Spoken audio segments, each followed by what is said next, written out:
here's the light. Okay, thank you very much for staying, and shall we give another warm round of applause to Ildikó Enyedi.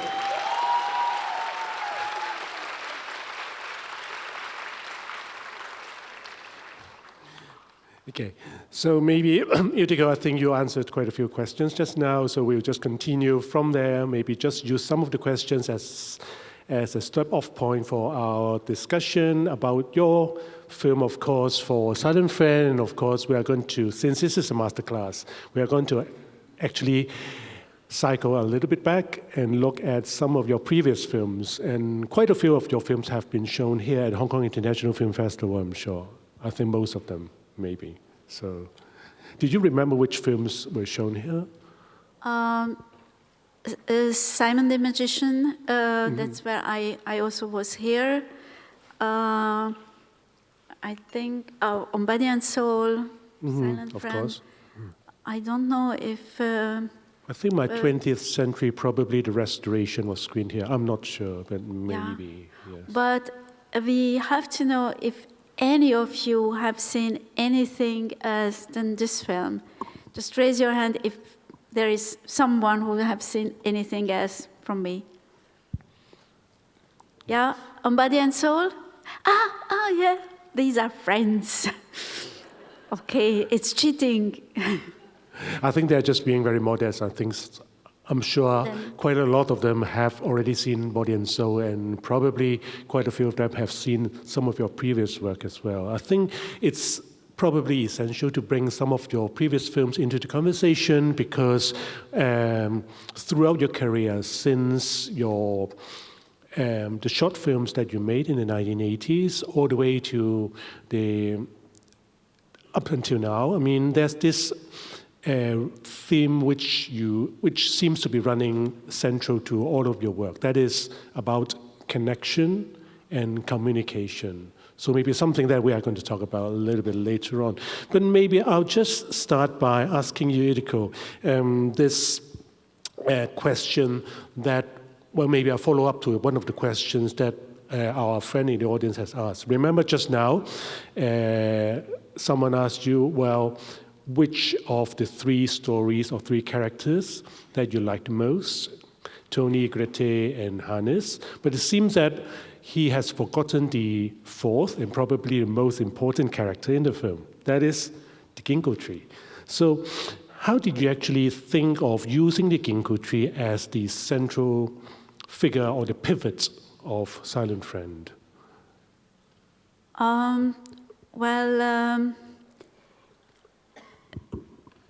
There was a wonderful independent producer, German producer, Karl Baumgartner.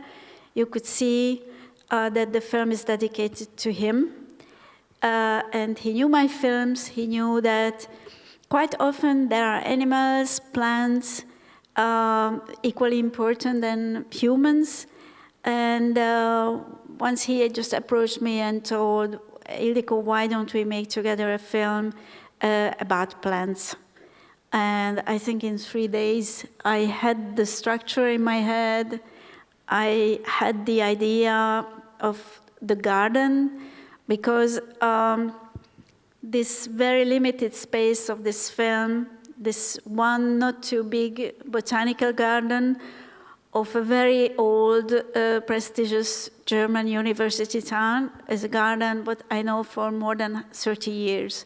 And I love it. And I found it always very, very special that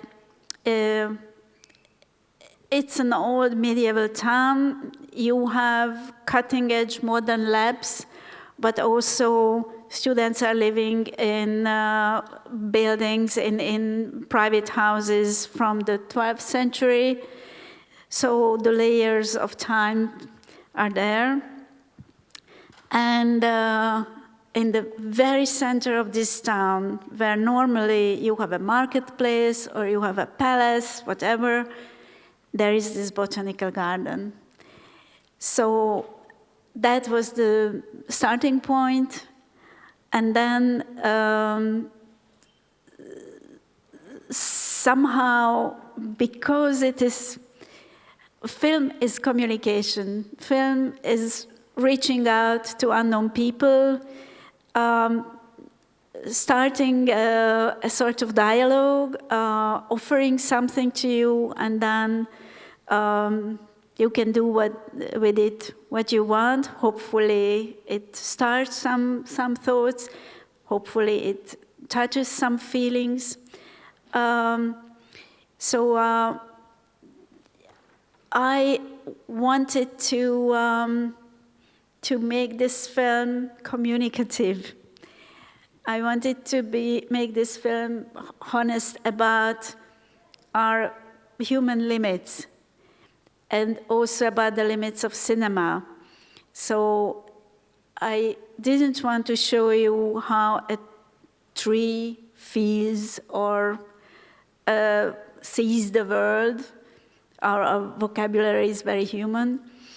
Rather, I just wanted to evoke that there is on the other side a very complex being with its own world, which is equally complex as our one.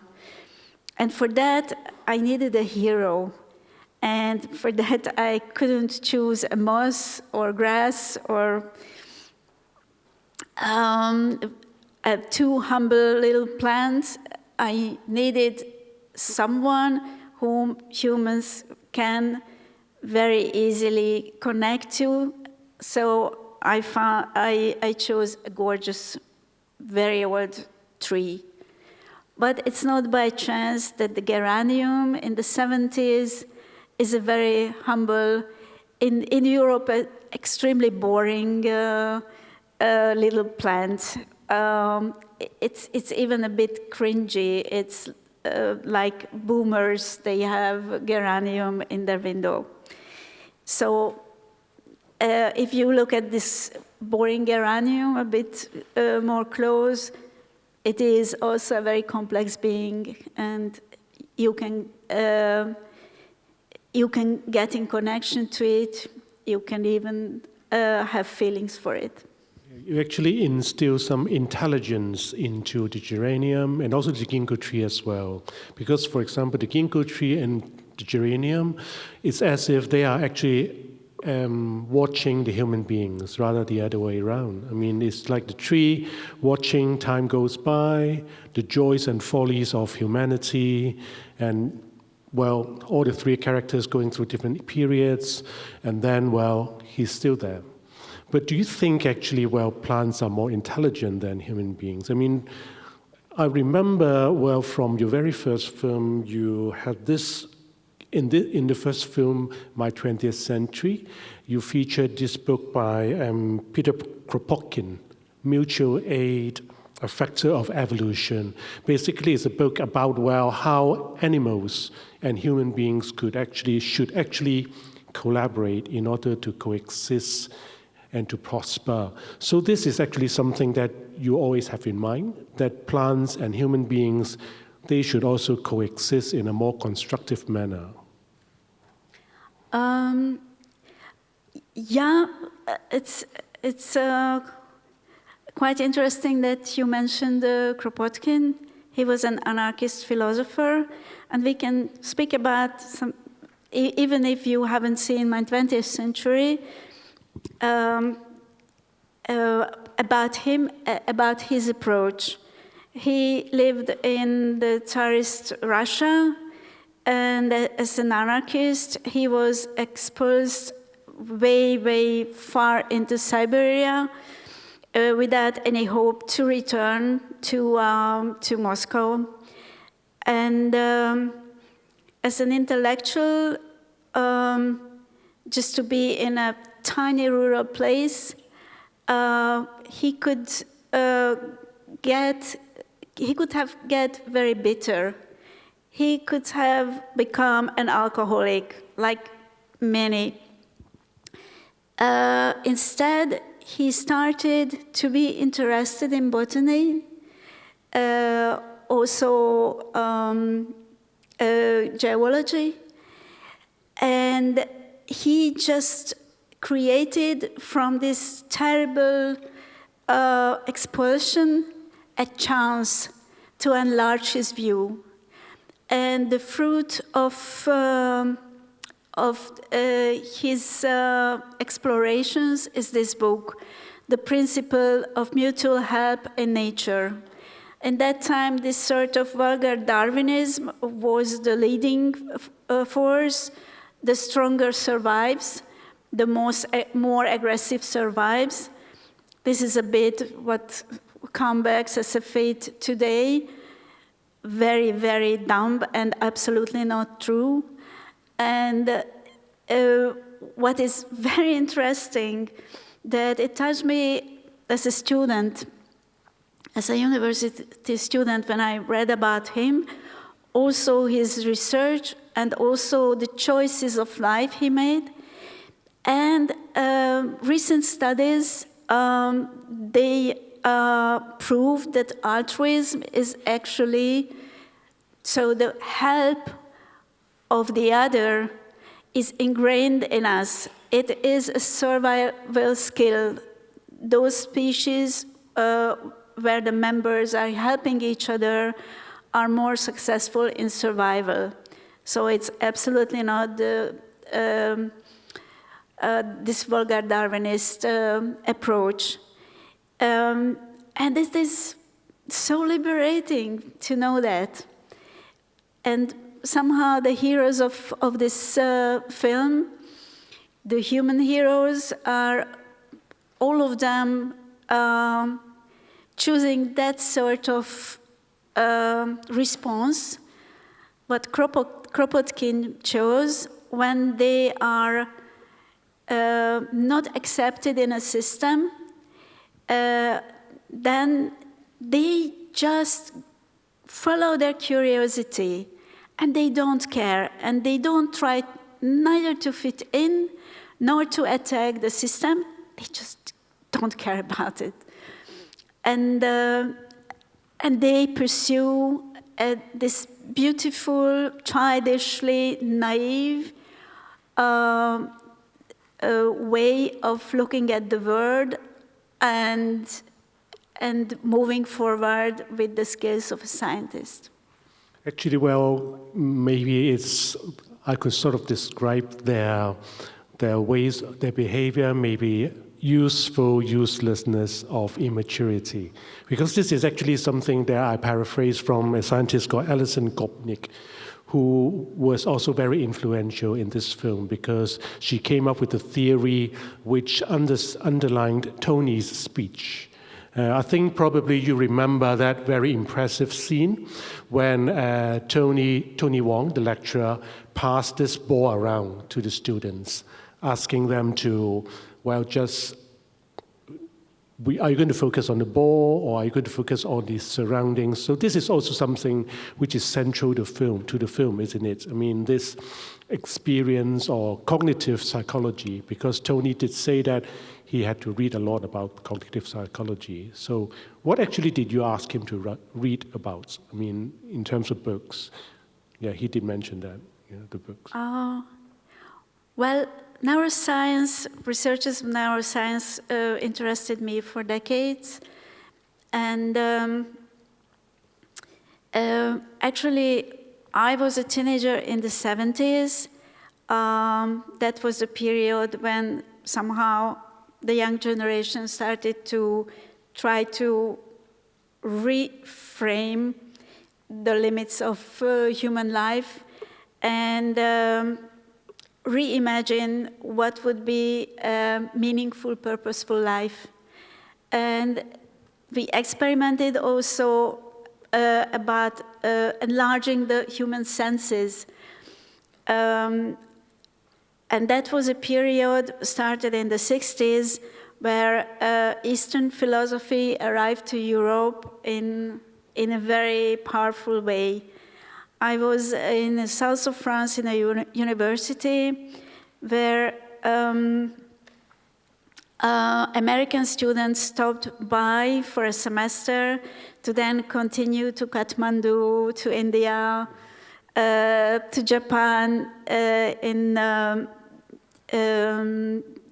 spending time in Zen Buddhist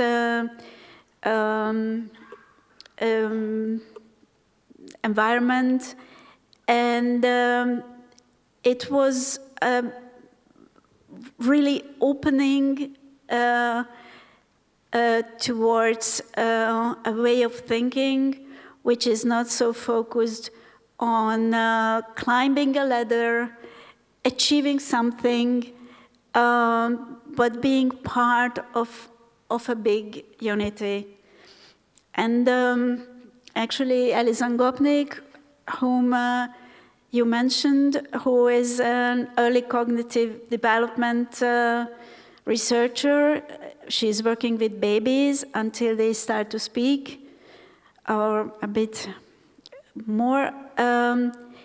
She very much found in short, really short form, that actually babies are little Zen Buddhist monks, or as Tony mentions in this lecture, which it's a quotation from Alison Gopnik directly, babies are high all the time, because you can arrive there with meditation, but you can arrive there with certain psychedelics as well, to feel that this distinction between your ego and the rest of the world is melting. But to simplify, I mean, we could also apply this to cinema, because, well, babies, as you said, Ildikó, being babies are high all the time. They are receptive to all the stimuli around them. Whereas as we grow up, it's like where we become focused on one thing. So it's just like, well, being in a cinema, being open to everything on screen and then stuck with the phone. That would be another thing. I mean, would that be something that you'd like to talk about? I mean, with that speech, I mean, in terms of asking the audience, us to be more receptive about our environment or our ambience? Somehow, what is a common knowledge is that here we are as a person, and there is our environment, also our vocabulary tells us that there is an objective reality around us which influences us, and we perceive this. In reality, even the vocabulary is strange. We create this reality. It is the fruit of our senses, of our very human limitations. Other beings from the same space create a very, very different reality. There was in the 70s a very famous essay of Thomas Nagel, an American philosopher. What is it like to be a bat? A bat has a complete world, but it has a very, very different feeling, shape, and it is very different to move in it and exist in it than what we create from the same space. So this is a bit what happens in cinema. I always think about the audience as co-authors. The film is not on the screen, is in the mind and in the soul of the spectator. So you create the film while watching it and while reacting to it and hopefully being touched by it or bored by it. Anyway, you are my co-authors, all of you.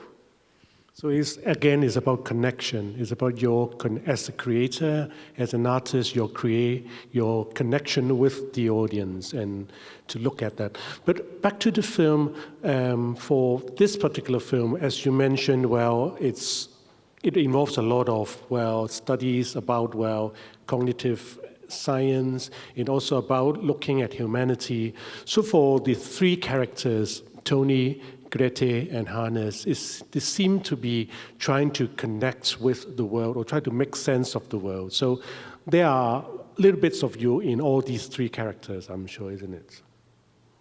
Yeah, yeah, and hopefully not just me, but a bit everyone, because even the most social person can know that sort of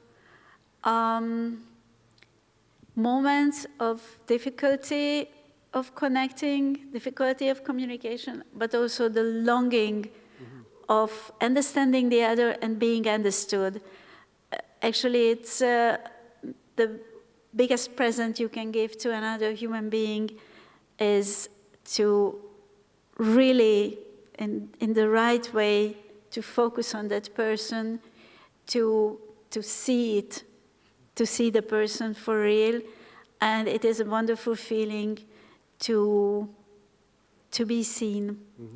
So that's why after every single screening, it is a very, very personal thing for me, how this film, which is, well, it never changes, nevertheless, it is never the same in any room, how it communicated with the audience. Do you find differences in how audiences from different cultures receive the film? Did you have the opportunity to talk to, because I know that, well, you came from Korea, and before Korea you were in France for your retrospective at the Cinémathèque Française.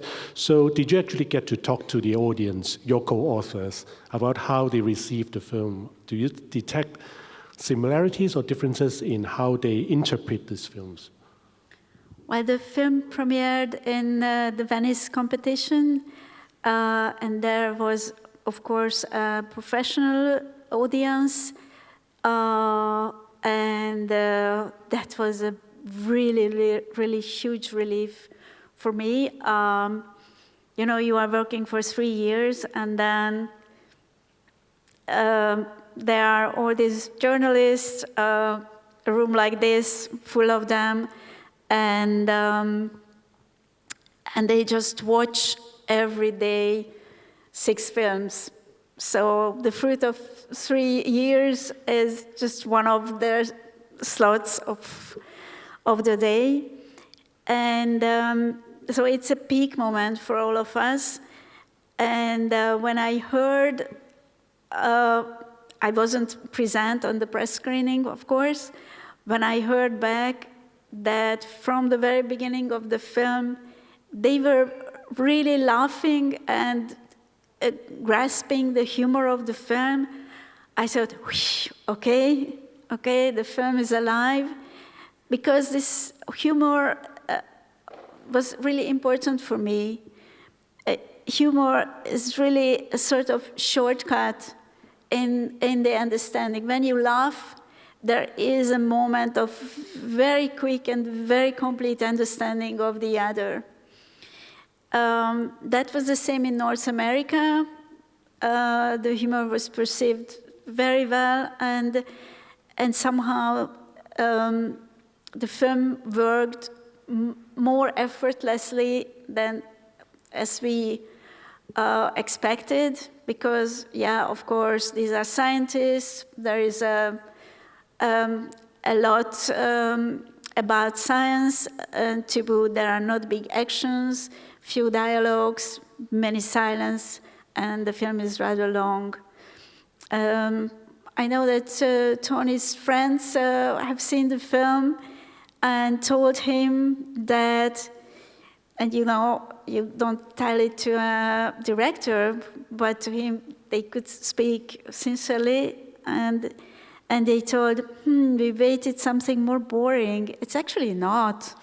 So, and of course in Europe, in several countries, so we made already a tour, Spain, France, Germany, Italy, Portugal, and so on. It worked as well like this. I am not sure. I was in the projection room in the screening in Busan, and people were very polite with the film. So there were much less laughter. And everyone underlined how wonderfully meditative the film. Mm-hmm. So different audiences actually have different takeaways from the film, but that's good, isn't it? It seems I just start to explore the Asian audience. Mm-hmm. So I don't know how it worked today here.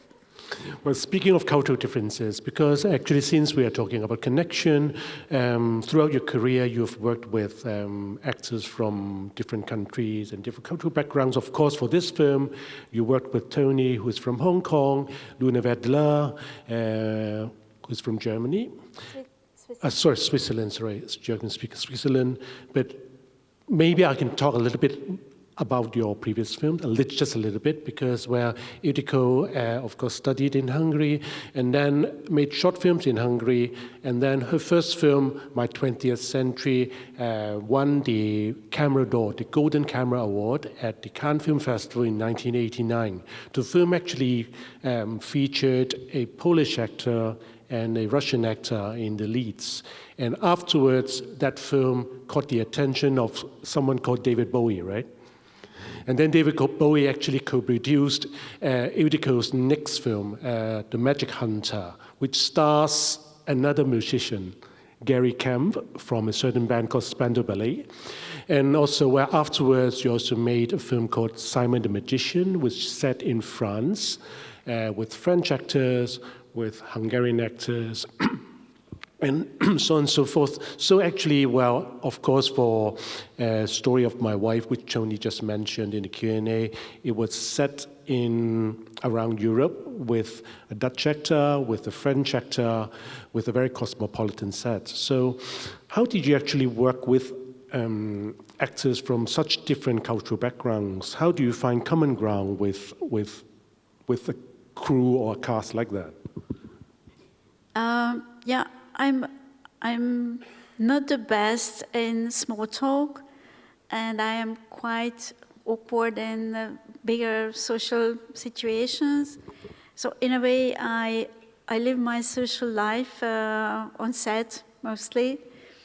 It is a beautiful experience to work closely together, and with the actors. I really like to prepare well, and the starting point of the preparation is to understand the person, and then understand the actor, because everyone is coming from a background, with a package, with a method, with a way of being able to mobilize these wonderful secrets what every great actor has. And I first want to understand that and to create an alliance with the person and to speak sincerely about the method, and then create the surrounding where it can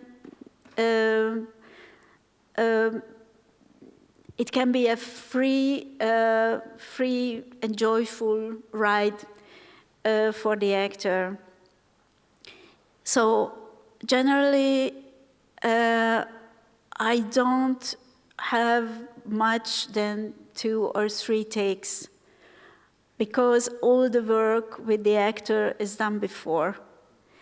So if they are really transformed to that character, what we are aiming for, then they can't be fake.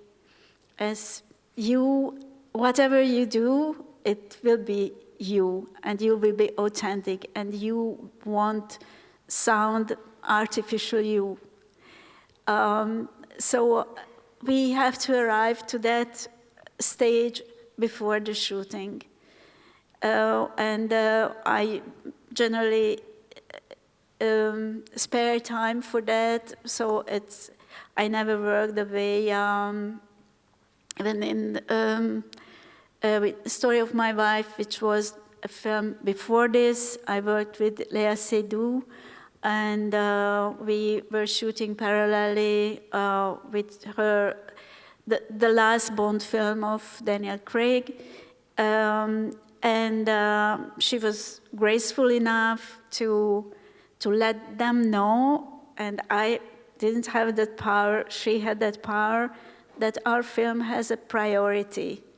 So we could prepare in peace, we could make rehearsals, because that is a film which needed rehearsals. This one, Silent Friend, didn't need rehearsal at all. It needed, for example, with Tony, conversations, sharing books, and so on.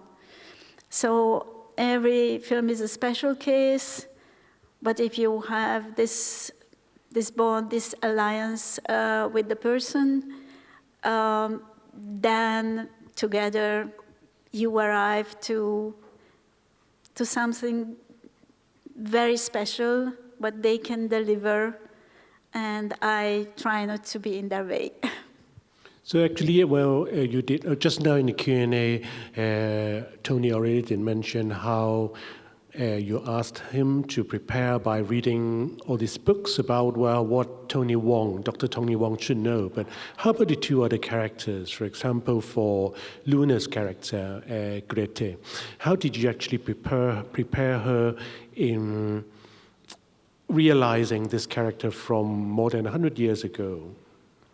With this particular discipline that Grete specializes in? Actually, what Grete is going through is very human, timelessly human. It's a discovery. And even it starts with a shock, with this sort of duel with the professors at the entrance exam. But that's because of that afterwards, when she is stepping out into the garden, she looks, first time in her life, with different eyes to plants. And this sort of shift in the point of view is something which is a returning element of the film. And this is what she had to really grasp.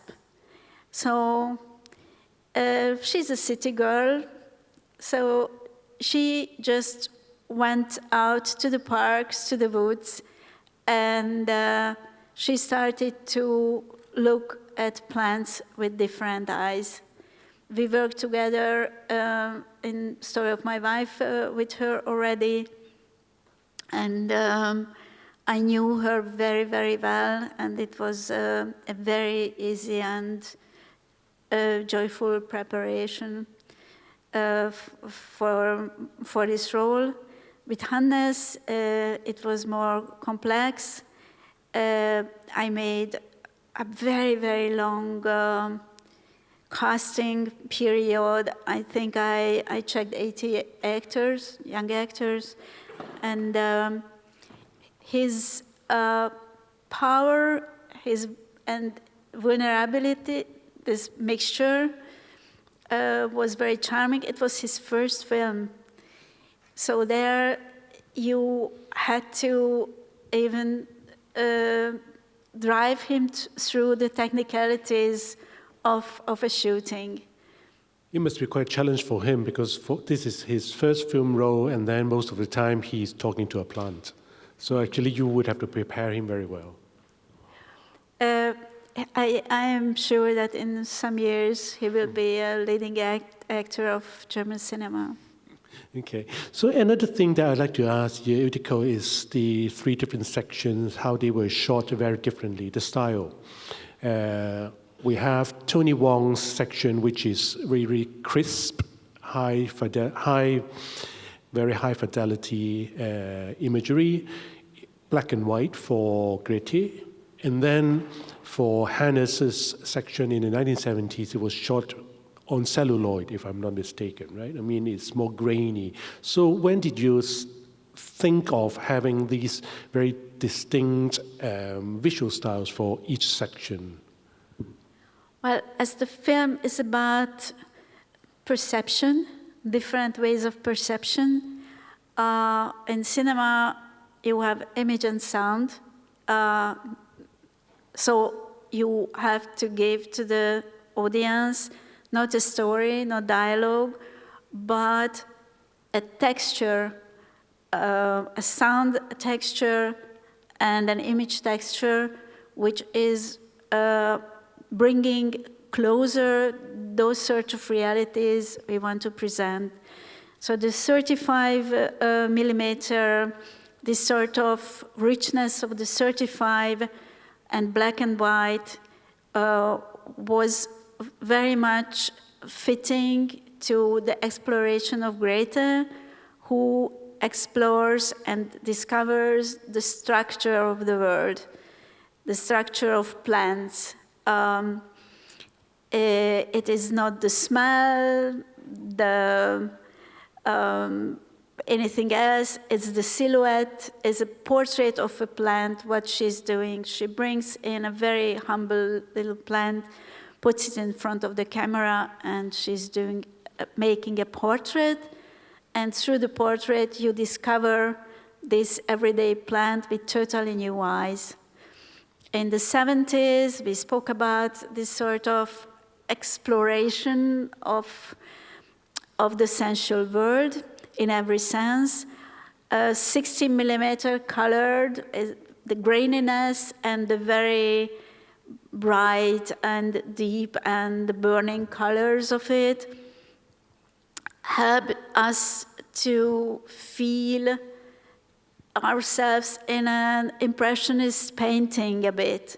So it wasn't the silhouettes which were important there, because the silhouettes were non-existent. It was the images are very fuzzy, very soft. It was rather to evoke those sensations, the smell, the hormones, the pheromones, the insects, the whole buzzing life. So the 16 was a wonderful tool for that. And for 2020, we use digital. And of course, it's not just the 35, the 16, and the digital, but also the choice of camera movement, the choice of the light. For example, in Tony's time, most of the time, we have covered sky. So we have huge empty spaces and crispness, as you said. So somehow we are in a timeless sort of limbo where time stands still. And this is actually the storyline which envelops the whole film, and the two other past episodes are just surging from this silence of the 2020 first COVID period. Was the idea actually inspired by your experiences in COVID? I mean, this sense of isolation, of loneliness, because of course, as you mentioned, in Tony's part, it's about Zoom. So maybe it's the story inspired by your own loneliness during the COVID period. Well, I wanted, how to say, we spoke about this dialogue with the audience.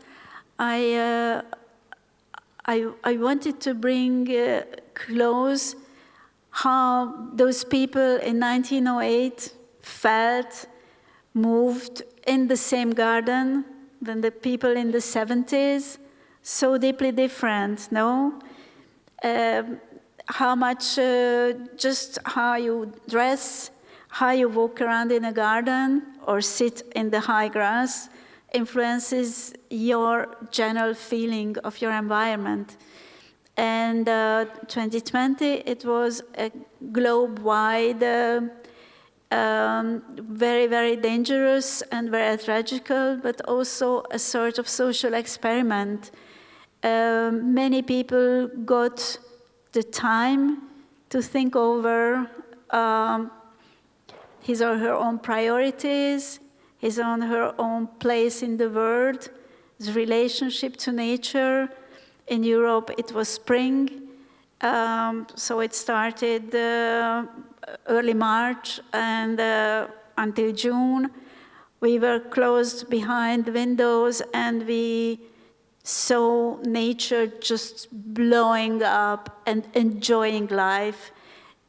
You look at a blooming cherry tree, and you know that this is a being enjoying life. I think one of the most moving bonds in the film would be Tony's relationship of friendship, budding friendship with the groundskeeper. How they couldn't actually talk to each other, but their relationship sort of develops into some kind of a friendship. So how did you actually come up with this particular friendship and the development of it? It's not by chance that they don't have a common language, so I put there a little obstacle. It's not by chance that Tony is working with babies, beings with whom he cannot have verbal communication, so he has to find other ways. And it's a logical continuation that he gets interested and plans. Friendship is something really beautiful. Love is perhaps the most total way of connecting with another being. Friendship has that sort of plus and minus that you keep the other person free. So it's a very tender and respectful attention to the other being. I find it really beautiful. And here, the chances for any friendship were more than minimal.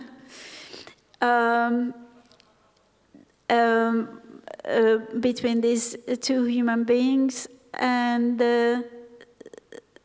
I wanted to show that it's possible, even if it seems nearly impossible. Throughout your career, throughout your films, there have always been instances in which characters couldn't really speak the same language, but they somehow develop a bond. For example, this film, Simon the Magician, a film set in Paris in 1999, right? Okay, so it's a film set in Paris. It's about this Hungarian magician coming to Paris and then developing friendships with French people who don't speak Hungarian.